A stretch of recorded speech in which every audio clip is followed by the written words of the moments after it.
হচ্ছে প্রথম ভগ্নাংশ হচ্ছে 1 minus sine A by cos A. তাহলে আমি হরটার এই কসে গুণ করলে হবে কস স্কোয়ার এ আর নিচে কস এ মাইনাস সাইন এ। আজকে আমরা করব ত্রিকোণমিতি 9.1 এর সমাধান। তো প্রশ্ন দেওয়া আছে cos A by 1 minus tan A plus sine A by 1 minus cot A equal sine A minus cos এটা প্রমাণ করতে হবে। তাহলে সমাধানে চলো প্রশ্নটা উঠাই। তাহলে প্রশ্নটা হচ্ছে cos A by 1 minus tan A প্লাসের প্লাস এখানে থাকবে হচ্ছে sine A by 1 minus cot এ।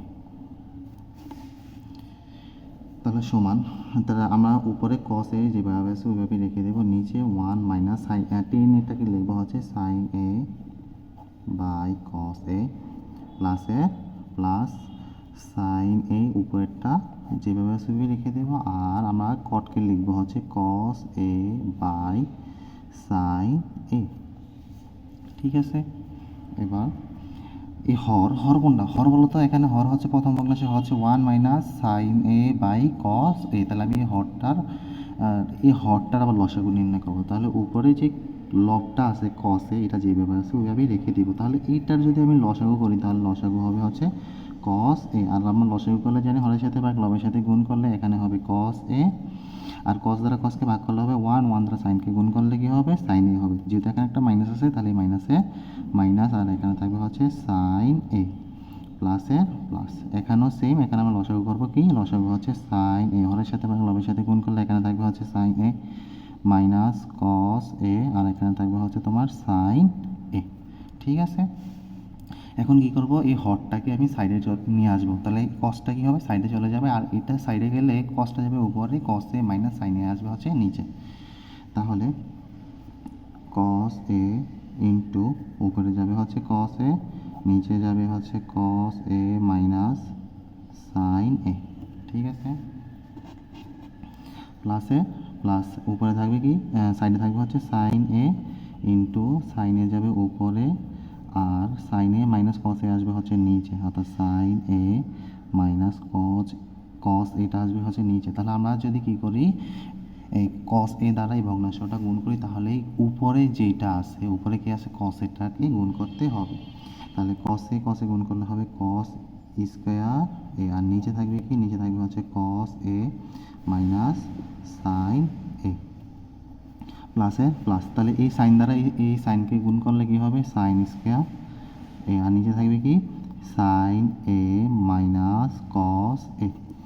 এখন দেখো, এখানে হচ্ছে যে আমি এটা লসাগু করবো। লসাগু করার আগে তাহলে এই যে এখানে কস এ মাইনাস সাইন এটা আছে, আর এখানে আছে সাইন এ মাইনাস কস এ। এই সাইন এ মাইনাস কস এটাকে আমি কস এ মাইনাস সাইন একে বাড়াতে চাচ্ছি। আর একটু ভালো করে বুঝলে, সাইনের আগে আছে মাইনাস, এখানে আছে সাইনের আগে প্লাস, কসের আগে আছে প্লাস, আর এখানে কসের আগে হচ্ছে মাইনাস। তো আমি চাচ্ছি যে কসের আগে প্লাস বানাবো, আর সাইনের আগে যদি আমি মাইনাস চিহ্ন আনতে পারি তাহলে এই লসাগুটা এই হরের সমান হয়ে যাবে। তাহলে এজন্য কী করব? এই পাশের ভগ্নাংশটা যেভাবে আছে ওইভাবেই রেখে দিব, কাজ করব দ্বিতীয় ভগ্নাংশে। প্লাসে প্লাস এখানে লিখবো হচ্ছে সাইন স্কোয়ার এ।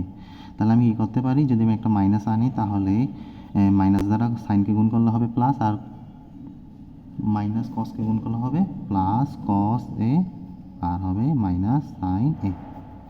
এখন এই মাইনাস দ্বারা এই প্লাসকে গুণ করে দিতে হবে। তাহলে কি হবে? Cos square A by cos A minus sine A, প্লাসে মাইনাসে মাইনাস, উপরে থাকবে হচ্ছে সাইন স্কোয়ার এ, নিচে থাকবে কি? কস এ মাইনাস সাইন এ। ঠিক আছে, তাহলে দেখো এইটা লসাগু নির্ণয় করবো। এবার লসাগু কত হবে? লসাগু হবে কস এ মাইনাস সাইন এ। তো হরের সাথে ভাগ লবের সাথে গুণ করলে কি হবে? এটা সেম, তাহলে ভাগ করলে 1, 1 দ্বারা কস স্কোয়ারকে গুণ করলে হবে কস স্কোয়ার এ, আর এখানে হবে সাইন স্কোয়ার এ। তাহলে এটা কার সূত্র হিসেবে বলো তো? এটা হচ্ছে এ স্কোয়ার। কস যদি হয় এ, সাইন যদি হয় বি, তাহলে এটা হচ্ছে এ স্কোয়ার মাইনাস বি স্কোয়ারের সূত্র হয়েছে। কস এ যদি হয় এ আর হচ্ছে সাইন এ যদি হয় বি, তাহলে এটা হচ্ছে এ স্কোয়ার মাইনাস বি স্কোয়ারের সূত্র হয়। তাহলে এ স্কোয়ার মাইনাস বি স্কোয়ারের সূত্র কি? এ প্লাস বি ইন্টু এ মাইনাস বি। তাহলে আমরা লিখতে পারি যে এ প্লাস বি মানে হচ্ছে সাইন, তাহলে এ প্লাস বি ইন্টু এ মাইনাস বি। তাহলে এ হচ্ছে সাইন এ মাইনাস বি মানে হচ্ছে সরি এ মানে হচ্ছে কস এ, বি মানে হচ্ছে সাইন এ, আর নিচে যেটা আছে ওইটা ওইভাবেই থাকবে। তাহলে হচ্ছে কস এ মাইনাস সাইন এ, তাহলে হল অফ সেম হলে কী হয়, উপরে নিচে কাটা যায়, তাহলে এইটা কাটা, তাহলে থাকতেছে হচ্ছে কস এ প্লাস সাইন এ। তাহলে এইটাই হচ্ছে আমাদের অ্যান্সার, এইটাই আমাদের প্রমাণ করতে বলছিল।